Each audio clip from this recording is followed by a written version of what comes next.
Life with a disability can sometimes give rise to unspoken questions and sensitivities, but amid the awkwardness there can be humor. The following is an edited version of a sketch by Angela Clark, who has Ehlers-Danlos syndrome, delivered for the BBC at the Edinburgh Fringe Festival.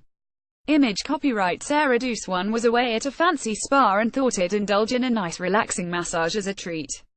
The softly spoken therapist, who was called something ethereal and calming like summer, a melody as Zinfandel blush, told me she would be using an aromatherapy oil of lavender picked by organically trained squirrels and mermaid tears. The room was painted in calming shades of rice pudding, scented candles flickered around me, and music, which sounded like whales fornicating, played in the background. I was so preoccupied with getting onto the high massage table that I forgot to mention a vital piece of information: I have an invisible disability. Big mistake. I have Ehlers-Danlos syndrome (EDS), a debilitating condition which affects connective tissue like skin and tendons and, among other things, means I injure easily. It's genetic. I got it from my mum. Worst birthday present ever. While some people with EDS have no complications, other than being super flexible, I get chronic pain, frequent dislocations, and mobility issues. Mum, on the other hand, got straight into advanced yoga. There were no signs when I was a kid, except I could put my feet over my head and dislocate my little finger and then pop it back in. In my 20s things started to go awry. First my feet hurt, then my knees, then my ankles stopped working, then my legs. Huge bruises would appear from nowhere and I wouldn't be able to walk without clutching onto the nearest person or wall. This went on for 6 years. First they thought it was arthritis, then they thought it was multiple sclerosis, then lupus, then arthritis again, then fibromyalgia. Image copyright Sarah Douce. When they ran out of things to test for, they figured there was only one thing left: hypochondria. They treated me like a Victorian lady with a case of the vapors. Then one lone physio pointed out that my knees bent backwards the wrong way. I thought I had whatever that girl in The Exorcist had. Impossessed. My physio suggested I see a specialist. The specialist established my head doesn't rotate like Linda Blair's in the horror film, but my torso does twist 180 degrees.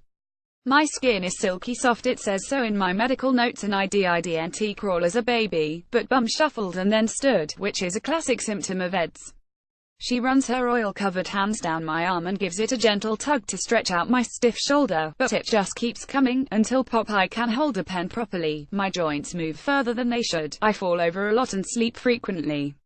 I just thought I was a rubbish adult, but it turns out it's a multisystemic condition, so everything I'd suffered related to this one disorder. So there I am, blissed out on the massage table. Zinfandel blush has marinated me like a chicken breast. The whales are climaxing in the background, and I'm drifting off to sleep. She runs her oil-covered hands down my arm and gives it a gentle tug to stretch out my stiff shoulder, but it just keeps coming, until pop it comes clean out of the socket. Dislocated. Now I am very much awake. Zinfandel blush is screaming. She has literally just pulled a client apart with her bare hands.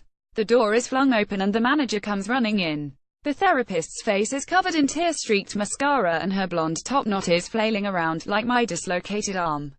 The manager slams on the lights, hits the fire alarm and yells about an ambulance. I am too preoccupied to explain that I dislocate frequently, that my jaw fell out in Costa just the other day, and that this, whilst being painful and understandably alarming to innocent bystanders, is a regular occurrence.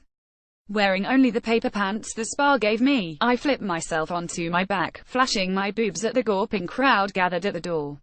I put my shoulder against the bed and use my body weight to press. There is a loud crunch, and my arm goes back into its socket. Zinfandel blush turns a funny color. The manager passes out, and I exhale in relief. They didn't charge me for the massage. In fact, they gave me a free scented candle, which arguably makes it profitable. EDS isn't going to kill me, but things do pop out. My physio mots me like a car and, if I dislocate something, asks what I was doing when it happened so we can analyze triggers. That method made the time he had to put my hip back in after it dislocated during sex with my husband a bit awkward. Not least because his follow-up advice is always the same: well, you'll know not to do that next time. But I've learned from things like the dislocating massage.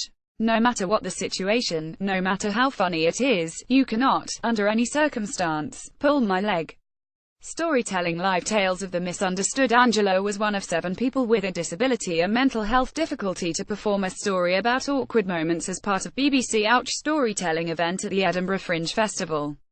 Look out for more stories over the next few weeks, as well as a special TV programme which brings all the tales together. For more disability news, follow BBC Ouch on Twitter and Facebook, and subscribe to the weekly podcast. For more disability news, follow BBC Ouch on Twitter and Facebook, and subscribe to the weekly podcast.